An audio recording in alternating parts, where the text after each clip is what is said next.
NelsonJoypad.com bring you another original. It's fucking great. Recently, I spoke with James Carroll, the director of Evil Twin Artworks, who's working on the Man of War Corsair title. But this is set in the Warhammer universe. It's based on the Games Workshop tabletop game Man of War. Man of War Corsair basically is a huge action, adventure, naval combat game set in the Warhammer world where you can fight sea monsters, orcs, do some trading, and do some exploration as well. There's a lot of Warhammer games, and Warhammer Fantasy, Warhammer 40k, that are coming out over the next sort of year, 2 years. Not many people have opened up as to what it's actually like to work with Games Workshop. What's your experience of that? To be honest with you, I mean, I think, when Mark and I, when we who run the company, when many years ago when we were doing Victory at Sea, we decided that we wanted to target Games Workshop as we're fans of Games Workshop games and have been for years. So we thought one of the things was, one day we're going to target Games Workshop and pitch them a game. And the cool thing was when we started speaking to them and as we got to know them, we realised that they're fans as well.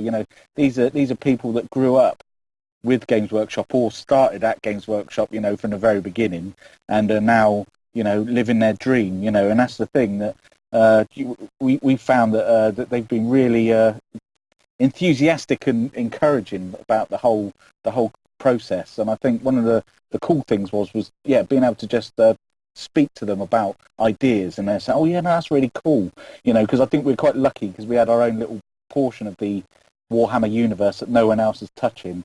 And even in the period, most of the games that are coming out are either 40k or set in the end times of Warhammer, and ours is set like centuries before. So it gives us a different place to play in, and some of that isn't, is we've been basically talking to Games Workshop and fleshing out with them, and it's lucky that we're fans, because I think it's one of those things that knowing the game, it was easy to come up with ideas and start to develop things that Games Workshop haven't covered for 20 years and have only put into a small paragraph. So they were open to ideas.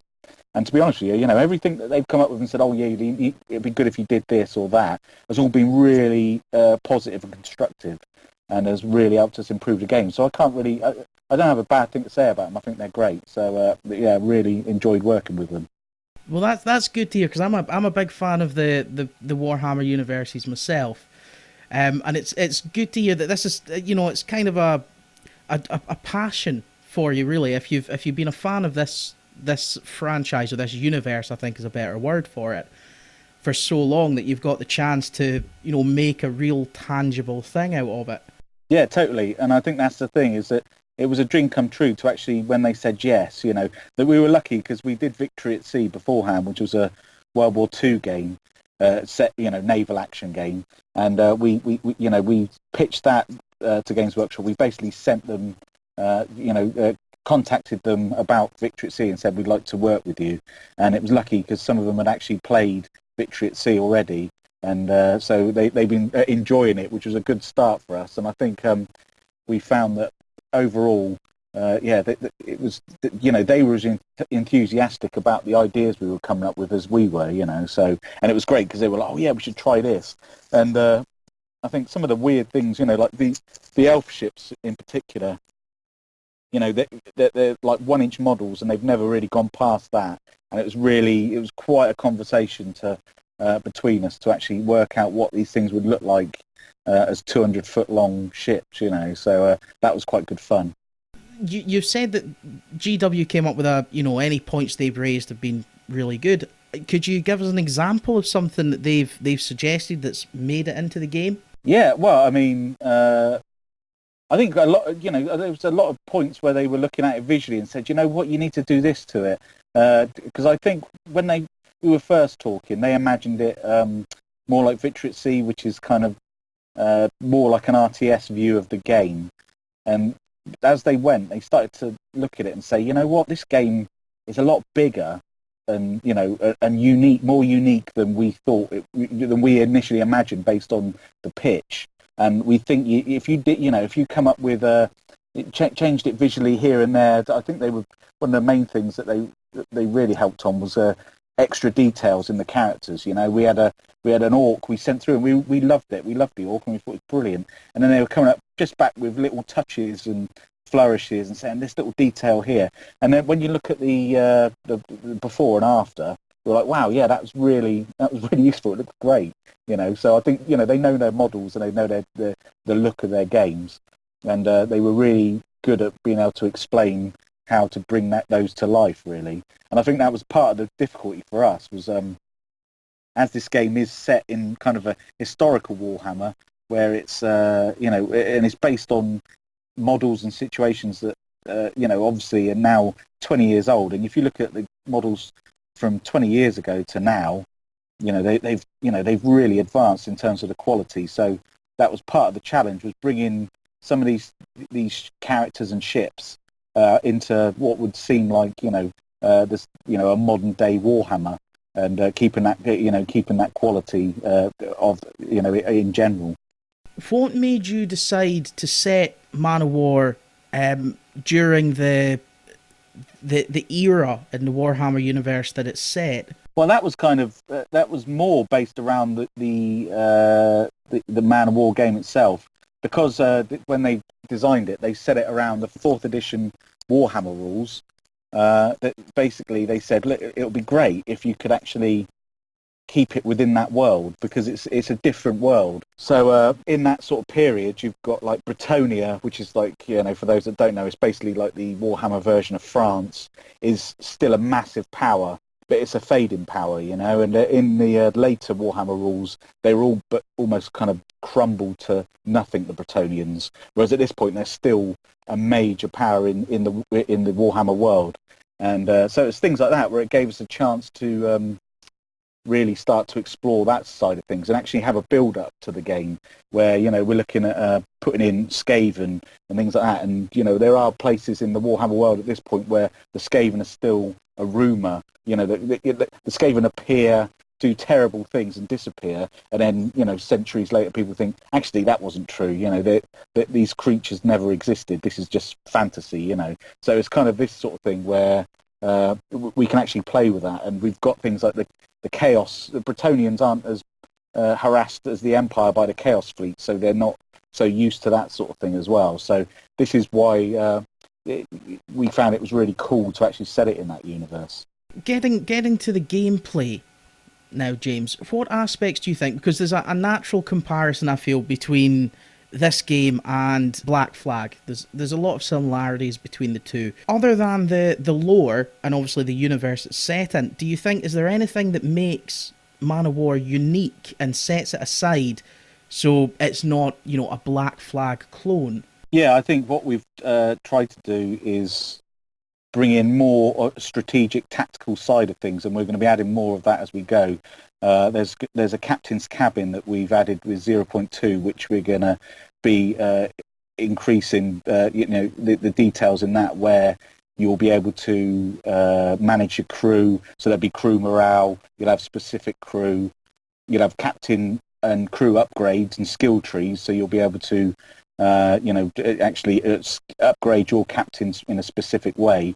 And we've been talking to the community on Steam and GOG about those ideas already. There's obviously the trading and the fact it's open world. You know, you can sail around. But I think that was the thing with Black Flag, is that there are things that we used where we always tried and thought, you know, can we do something different in this bit? You know, and it's actually, you know, Black Flag did that bit great, so why try and reinvent the wheel? And let's focus on the bits that are different for our game, you know. And I think that's what we wanted to do, is that, you know, there's some great bit, you know, Black Flag's brilliant. And, you know, as we thought to ourselves, yeah, let's get those bits right and then look at what is different. And I mean, you know, one of the things I love is hunting sea monsters in this one. We've just released the Black Leviathan, which is a creature that's capable of swallowing your ship whole. You know, the other thing is that there is an economy that changes based on war and famine and raiders. There's traders that are constantly going around trading, and that affects economies too. And yeah, and the factions can actually change their opinion towards you. So in our new update, there are port attacks where you can literally, you can raid a port, and obviously your standing with that faction, whether it be the Empire or whatever, will go down, and that will, to the point where they will start attacking you and sending navies after you. But also, it goes the other way, of course, as well, where you can, really play one off against the other. So I think that's one of the things that's going to, really bring it in, is that sort of management style, but obviously not too micromanagey. We don't want it to be just a management game. It's still an action adventure. I think the other thing is that, there is just just a whole wealth of opportunities there that we're going to be adding, like anti-air with flyers as well. So you'll have, various flyers being added to the game, wizards and magic, which is going to really open up things as well. And I think, there's lots of things like that, really. There's going to be lots of little flourishes that are in Warhammer that can really bring this game, make this game its own thing. And that's the good thing. There's a lot of rules actually in Man of War, including allies, which we're going to be adding in, where you'll be able to get allied fleets. So it won't be just you. You'll just have a fleet of ships at your back. And what you end up with can change, So you could buy a galleon, or there's like the Hellhammer, which is like one giant gun on a ship. So there's some quite unique ships you'll be able to hire, and I think that's going to really make it stand out. Now, I have to admit, I saw the trailer for the new update 0.2, and you had a tiny little glimpse of the Black Leviathan at the end, and it looked genuinely terrifying. Yeah, it's one that it'll eat you in one go. It's not.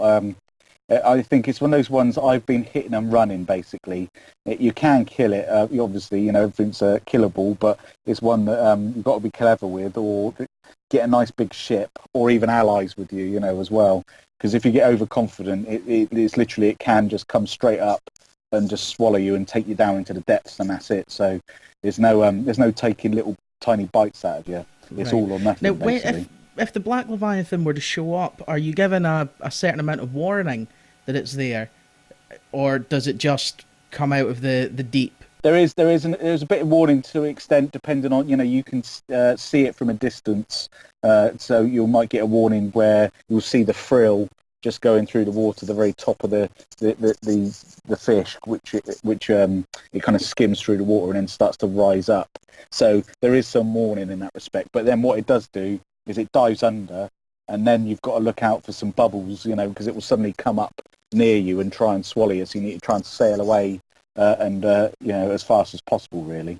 So it's a different tactic to the Megalodon in terms of the way you fight it. On a personal note, can I ask, just for my own information, do you have any Jaws jokes when this thing shows up? Do any of your crew shout out, "You're going to need a bigger boat"? We haven't done that. No, we've done it in social media stuff. We've sent out. We've sent out one where it said you can actually buy a bigger boat, which is the good thing about this one.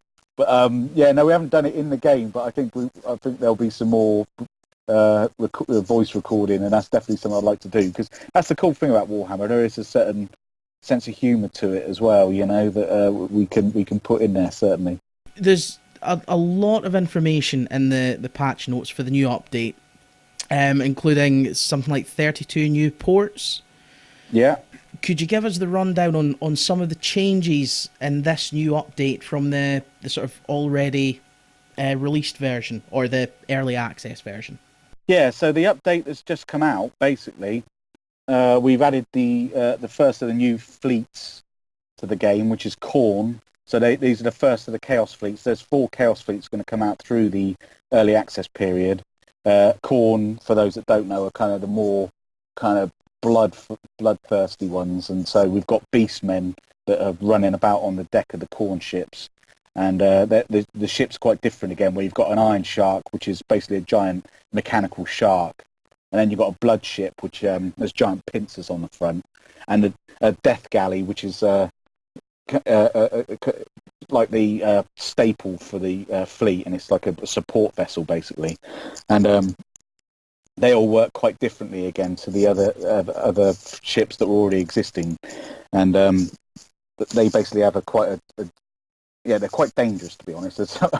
I've run it. You can get overconfident, and I've ended up getting my mask blown away and stuff. So that's been fun.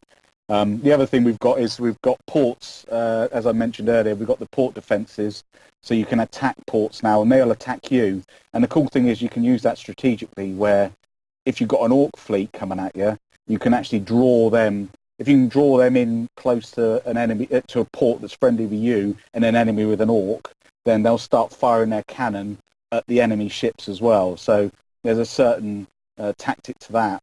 But you'll be able to loot ports and cannibalize parts of ports to repair your ship. But obviously, there's a lot, in the Warhammer world, there's a lot of heavily armed ports. So it's one of those things you've got to be very tactical about the way you do it. We've also got orc ports, which are basically floating atolls, kind of Mad Max Waterworld style things, where you've got bits and bobs all sticking out of it, and you get orc fleets coming off that. So that's something to be added extra danger, as well as pirate and smuggler ports. So you can you can actually become a pirate, become friendly with pirates and things like that. But initially they will be wary of you, and there's a good chance they'll end up just firing at you if you're not careful. We've also opened up Bretonia, which is massive. It's basically most of the world is now open to sail around. So you've got a huge area now to sail around, which includes a place called the Dragon's Maw, which is a massive expanse of rock formations and shipwrecks and things like that. And it adds an extra level of tactics because you can weave in and out of them, and and things like that. And of course, like you mentioned, the Black Leviathan is another thing that's coming out. It is out in the game, and be careful. The unwary can get eaten very easily with that. And I think one of the other main things is we've added, based on the community feedback as well, as the ×4 travel. So you can actually get to places, especially now with Bretonia. You do need that ability to travel around, and which goes into the captain's cabin that I mentioned, where we'll be adding all the extra things like the skill trees and things. But right now, at this moment, you can travel on the map in there as well, and you can add waypoints by right-clicking on the map, and the ship will set a course along the waypoints, things like that. So there's definitely, we've added a lot of things. And again, that was based on community feedback. So it's all, it's definitely one that if you've got the game and you haven't done it yet, please, we're always happy to chat on the communities, and we're very active on the Steam and GOG communities about, discussing ideas, because everybody's come up with some great ideas. And the great thing is that everybody's been really enjoying it so far, and it's been a really positive experience, chatting to everybody and coming up with the concept. So that's something we definitely want to continue. You mentioned you can use the ports in a tactical way if you're being followed by a certain faction. Can I ask, if there's two factions that are warring with each other, will they keep fighting if you intervene, or will they both turn on you like they do in Black Flag? They put their differences aside to kill the pirate. No, they'll make tactical choices. There is this is a living, breathing world in that respect, where we have certain things going on. So it very much depends. I was attacked in Kislev. I annoyed the Kislevites, and they attacked me. But then the orcs came to raid, and we put aside our differences and attacked the orcs. So it can change depending on various factors. And I think it's one of those things that we want to expand on, definitely, in a much more detailed way, because I think that sort of living, breathing world and the way the factions play off against each other is certainly really interesting for us. That's good. So it sounds like it's a more sort of dynamic engagement filter, if you will. Yeah, totally. And I think, because you've got, you can now click in the maps screen. You can click on the ports, and it will give you statuses like we're adding in things like it's plague or been raided recently and things like that. So there's all that sort of thing's going to affect the morale and the kind of the overall disposition of the factions against other factions. Cool. That genuinely does sound really interesting. I can't wait to see it in action. I've been having a lot of fun with it at the moment. It's been really, I think it's one of those things I keep thinking, add in new ideas. And I think no, because the community's come up with some great concepts. So I think we're especially with the around the skills. So I think we'll be looking at that more and more for the next update as well. Obviously, there'll be some fine-tuning to be had within this update, but are there any major factors that you're looking to work on for the next big update? I think one of the major ones we're looking at the moment is the boarding actions. I think, there are things that we want to do to improve the boarding actions in general.